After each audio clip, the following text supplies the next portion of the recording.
নমস্কাৰ। অন্য এটা গুৰুত্বপূৰ্ণ প্ৰশ্ন উত্তৰলৈ মই পুনৰ আপোনালোকৰ মাজলৈ আহিছোঁ। ভাষা বিজ্ঞান কি? ভাষা বিজ্ঞানৰ প্ৰকাৰ আৰু ক্ষেত্ৰ সম্পৰ্কে এটি বিস্তৃত আলোচনা আগবঢ়াওক। এইটো অসমীয়া বিষয়ৰ এটা গুৰুত্বপূৰ্ণ ভাষা বিষয়ক কাকতৰ গুৰুত্বপূৰ্ণ প্ৰশ্ন উত্তৰ। বিশেষকৈ এইবাৰ কে হেণ্ড্ৰিক ষ্টেট অপেন ইউনিভাৰ্চিটিৰ মাষ্টাৰ ডিগ্ৰী যি ছেকেণ্ড ছেম আছে, এই ছেকেণ্ড ছেমৰ এছাইনমেণ্ট এইটো, যিখন আপোনালোকৰ ভাষা বিজ্ঞানৰ সাধাৰণ পৰিচয় ৩ নম্বৰ কাকত DSC। এইখন আপোনালোক সকলোৰে বাবে কমন পেপাৰ, সকলোৱে ল'বই লাগিব আৰু এইটো সকলোৱে আপোনালোকে যিসকল ছেকেণ্ড ছেমত আছে তেওঁলোকৰ কাৰণে এছাইনমেণ্ট এইটো সকলোৱে দিবই লাগিব। চাব কেনেকৈ মই লিখিছোঁ, আৰু নতুনকৈ অহাসকলে মোৰ চেনেলটো ছাবস্ক্ৰাইব কৰি ল'ব আৰু লাইক কমেণ্ট কৰি কেনেকুৱা হৈছে জনাবলৈ নাপাহৰিব। আৰম্ভণি দিব। সাহিত্যৰ শিক্ষাৰ্থীসকলৰ বাবে ভাষা বিজ্ঞান বিষয়টো অতি গুৰুত্বপূৰ্ণ। ই শিক্ষাৰ্থীক ভাষা বিজ্ঞান বিষয়টোৰ লগত পৰিচয় কৰাই দিয়াৰ লগতে ভাষাতত্ত্বৰ বিভিন্ন শাখা প্ৰশাখা, ভাষা বিজ্ঞানৰ বিভিন্ন প্ৰকাৰ আৰু ক্ষেত্ৰ, ভাষা বিজ্ঞান অধ্যয়নৰ বিভিন্ন স্তৰ, পৃথিৱীৰ বিভিন্ন ভাষা পৰিয়াল আৰু ভাষা বিজ্ঞানৰ সাম্প্ৰতিক ধাৰাসমূহৰ লগত পৰিচয় কৰাই দিয়ে। তলত ভাষা বিজ্ঞান কি, ভাষা বিজ্ঞানৰ প্ৰকাৰ আৰু ক্ষেত্ৰ সম্পৰ্কে এটি বিস্তৃত আলোচনা আগবঢ়োৱা হ'ল। প্ৰথম যিটো আছিলে আমাক ভাষা বিজ্ঞান কি, আমি সেইটো উত্তৰ দি লওঁ। ভাষা বিজ্ঞান কি? ভাষা বিজ্ঞান হৈছে ভাষাৰ বিজ্ঞানসন্মত আলোচনা। পৃথিৱীত থকা ভাষাসমূহৰ ধ্বনি, ধ্বনিৰ প্ৰকাৰ, সংযোগৰ প্ৰণালী, ৰূপ বা বাক্যসমূহৰ গঠন প্ৰণালী, শব্দমালা আৰু ইয়াৰ অৰ্থতত্ত্বৰ য'ত বিজ্ঞানসন্মত আলোচনা বা অধ্যয়ন কৰা হয় তাকেই ভাষা বিজ্ঞান বুলি কোৱা হয়। এনেদৰে আপোনালোকে লিখিব। ভাষা বিজ্ঞান ভাষাৰ চিন্তা চৰ্চাৰ তৃতীয়টো স্তৰ। ব্যাকৰণ আৰু ভাষাতত্ত্ব এই দুটা স্তৰ পাৰ হৈ আহিহে ভাষা বিজ্ঞান স্তৰটো পাইছে। ভাষা বিজ্ঞান নামৰ স্তৰটো আৰম্ভণি হয় 1915 চনত। চনটো লিখি দিব। চনত ছুইজাৰলেণ্ডৰ ভাষা বিজ্ঞানী Ferdinand de Saussure course in general linguistics প্ৰকাশৰ পিছত। সেয়েহে ফাৰ্ডিনাণ্ড দা ছছুক আধুনিক ভাষা বিজ্ঞানৰ পিতৃ বুলি কোৱা হয়। লিংগুইষ্টিক্স শব্দটো অসমীয়া ভাষাত ভাষা বিজ্ঞান ৰূপে ব্যৱহাৰ কৰা হয়।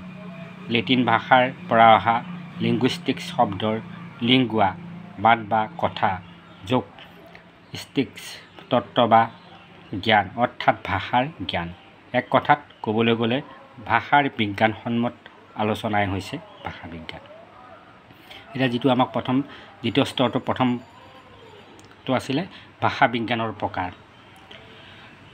ভাষাক বিভিন্ন দৃষ্টিকোণৰ পৰা অধ্যয়ন কৰাৰ প্ৰয়োজনীয়তা, গুৰুত্ব আৰু প্ৰাসংগিকতা ভাষা বিজ্ঞানীসকলে স্বীকাৰ কৰি আহিছে।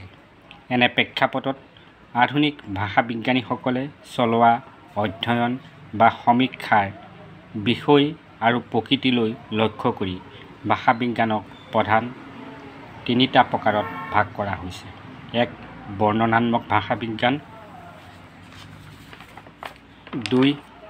ঐতিহাসিক ভাষা বিজ্ঞান আৰু 3. তুলনামূলক ভাষা বিজ্ঞান। অৱশ্যে কিছুসংখ্যক ভাষা বিজ্ঞানীয়ে ভাষা বিশ্লেষণৰ পদ্ধতিৰ প্ৰকৃতি অনুসৰি ভাষা বিজ্ঞানৰ প্ৰকাৰ তলত দিয়া ধৰণে উল্লেখ কৰিছে। 1. সমকালীন ভাষা বিজ্ঞান, 2. ক্ৰমকালীন ভাষা বিজ্ঞান আৰু 3. তুলনামূলক ভাষা বিজ্ঞান। এয়া 19বিংশ শতিকাত কৰা। আৰু কিন্তু শেহতীয়াকৈ 19বিংশ শতিকাৰ ভাষাৰ চিন্তা চৰ্চা, ধ্যান ধাৰণাৰ পৰিধিৰ পৰা আঁতৰি আহি ভাষা বিজ্ঞানৰ ক্ষেত্ৰত এক নতুন চিন্তাৰ জোৱাৰ ববলৈ আৰম্ভ কৰিলে। ফলত আধুনিক ভাষা বিজ্ঞানীসকলৰ মনত ভাষা বিজ্ঞানৰ নতুন নতুন চিন্তা ভাৱনাৰ উদয় হ'ল। তেওঁলোকে ভাষা বিজ্ঞানৰ বিভিন্ন প্ৰকাৰৰ কথা উল্লেখ কৰিছে। সেইবোৰ হ'ল ভেদাত্মক ভাষা বিজ্ঞান, 2. সমাজ ভাষা বিজ্ঞান, 3. মনোভাষা বিজ্ঞান, 4. ভূ-ভাষা বিজ্ঞান, 5. প্ৰায়োগিক ভাষা বিজ্ঞান, 6. নৃতাত্ত্বিক ভাষা বিজ্ঞান আৰু 7 বৰ্ণনাত্মক ভাষা বিজ্ঞান। এতিয়া আমি গোটেইখিনি কথা ক'বলৈ নাযাওঁ, কিন্তু আমি যি প্ৰকৃত প্ৰধান 3টা ভাগত ভাগ কৰিছিলে বুলি কৈছিলে, যি প্ৰধান 3টা ভাগত ভাগ বৰ্ণনাত্মক আৰু কি আছিলে ঐতিহাসিক আৰু তুলনামূলক, এই 3টাৰ আমি সম্যক পৰিচয় দিম। কাৰণ গোটেইখিনি দিবলৈ হ'লে বহুত দীঘল হৈ যাব, কাৰণ আমাক 500 শব্দৰ ভিতৰতহে লিখিবলৈ কৈছে। 1 বৰ্ণনাত্মক ভাষা বিজ্ঞানৰ প্ৰধান কাম হৈছে ভাষা এটাৰ কাল স্তৰৰ ভাষিক গতি প্ৰকৃতিৰ বিষয়ে বিজ্ঞানসন্মত অধ্যয়ন কৰা। বৰ্ণনাত্মক ভাষা বিজ্ঞানত কথিত ভাষাৰ ওপৰত গুৰুত্ব দিয়া হয়, কাৰণ ভাষা একোটাই ব্যক্তি লিংগ সমাজভেদে ভিন ভিন ৰূপ লয়।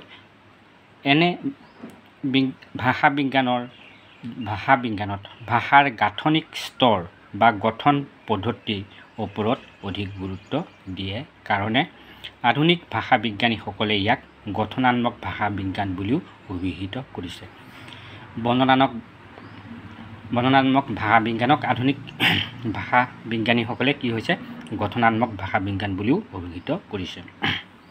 2 ঐতিহাসিক ভাষা বিজ্ঞান নত কোনো এটা ভাষাৰ 2টা বা 3টা বা ততোধিক স্তৰৰ তুলনা কৰি ভাষাটোৰ বিভিন্ন সময়ৰ মাজেদি হোৱা পৰিৱৰ্তন তথা ক্ৰমবিকাশৰ বিশ্লেষণ কৰা হয়। ভাষা এটাৰ মূল উৎস কি আছিল, ক'ৰ পৰা কেনেদৰে আহি বৰ্তমানৰ ৰূপ পাইছে আদি আলোচনা কৰা হয়। এই ভাষা বিজ্ঞানত ভাষাৰ পৰিৱৰ্তনৰ বিষয়ে আলোচনা কৰোঁতে ধ্বনি ৰূপ বাক্য আৰু অৰ্থৰ ওপৰত গুৰুত্ব দিয়া হয়। 3 তুলনামূলক ভাষা বিজ্ঞানত 2টা বা ততোধিক ভাষা গঠন প্ৰণালীৰ তুলনা কৰি ভাষাৰ ক্ৰমবিকাশৰ আলোচনা কৰা হয়। এই ভাষা বিজ্ঞানত একে উৎস বা সমগোত্ৰীয় ভাষাবোৰৰ ক্ষেত্ৰখনৰ ধ্বনি ৰূপ বাক্য আদিৰ পাৰস্পৰিক সম্পৰ্কৰ তুলনা দেখুৱাই আলোচনা কৰা হয়। এতিয়া আমি 2 নম্বৰ পাৰ্টটোত যিটো আছিলে ভাষাৰ ক্ষেত্ৰসমূহ কি ভাষাৰ ক্ষেত্ৰ। ভাষা বিজ্ঞান অধ্যয়নৰ ক্ষেত্ৰখন বহল আৰু বিস্তৃত। ভাষাতত্ত্বত বিভিন্ন ভাষাৰ উৎস বংশ পৰিচয় ইতিহাসৰ সন্ধান কৰা হয়। ইয়াৰ আধাৰ লিখিত ভাষা আৰু ইয়াৰ লগত সংলগ্ন বিষয় কিছুমান সাংস্কৃতিক সাহিত্যিক সামাজিক ঐতিহাসিক দিশবোৰ জড়িত হৈ থাকে। ইয়াত কথিতৰ লগতে লিখিত ভাষাৰ অধ্যয়নো জড়িত হৈ থাকে। ভাষা বিজ্ঞান অধ্যয়ন ক্ষেত্ৰৰ উপাদান ধ্বনি ৰূপ বাক্য অৰ্থ আদিৰ বিশ্লেষণ থাকে। ভাষা বিজ্ঞানৰ লগত সমাজ নৃতত্ব দৰ্শন মনোবিজ্ঞান সাহিত্য আদি জড়িত হৈ ইয়াৰ ক্ষেত্ৰখন অধিক বিস্তৃত হৈ পৰিছে। এক কথাত ভাষা অধ্যয়নৰ প্ৰধান 2খন ক্ষেত্ৰ আছে। প্ৰথম ভাষাৰ গাঁথনিক ৰূপটোৰ বিশ্লেষণ। গাঁথনিক ৰূপটো মানে য'ত ধ্বনি ৰূপ বাক্য অৰ্থ এইবিলাক জড়িত হৈ আছে। আৰু দ্বিতীয়টো ভাষাৰ সাংস্কৃতিক সামাজিক মনস্তাত্ত্বিক ঐতিহাসিক আৰু প্ৰায়োগিক তাৎপৰ্য বিচাৰ।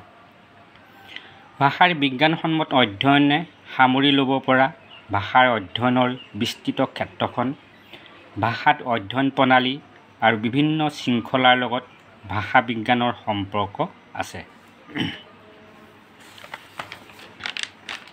সাধাৰণ ভাষা অধ্যয়নেই ভাষাৰ অধ্যয়নৰ বহল ক্ষেত্ৰ আগুৰি আছে।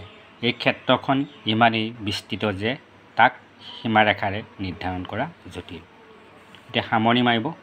উপৰোক্ত আলোচনাৰ পৰা এই কথা পৰিস্ফুট হয় যে ভাষা বিজ্ঞান বৰ্তমান সময়ৰ এক গুৰুত্বপূৰ্ণ ভাষা বিষয়ক বিজ্ঞানসন্মত আলোচনাৰ বিষয়। ভাষা বিজ্ঞানৰ আলোচনাই আমাক ভাষাৰ বিভিন্ন দিশৰ বিষয়ে সঠিক সম্ভেদ দিয়ে। আনহাতে ভাষা বিজ্ঞানৰ বিভিন্ন প্ৰকাৰ থকাৰ লগতে ইয়াৰ ক্ষেত্ৰখনো বিস্তৃত। সময়ৰ লগে লগে ভাষা বিজ্ঞানীসকলে ইয়াৰ প্ৰকাৰ আৰু ক্ষেত্ৰখনৰ সম্পৰ্কে আমাক বহলভাৱে জনোৱাই নহয়, বৰং ভাষাসমূহৰ বিজ্ঞানসন্মত আলোচনাৰ পথ দেখুওৱাৰ লগতে এই বিষয়ে বিস্তৃত বিজ্ঞানসন্মত আলোচনা আগবঢ়াইছে, যিটো ভাষাৰ ক্ষেত্ৰখনৰ বাবে অধিক প্ৰয়োজনীয় আৰু গুৰুত্বপূৰ্ণ। এনেদৰে আপোনালোকে লিখিব।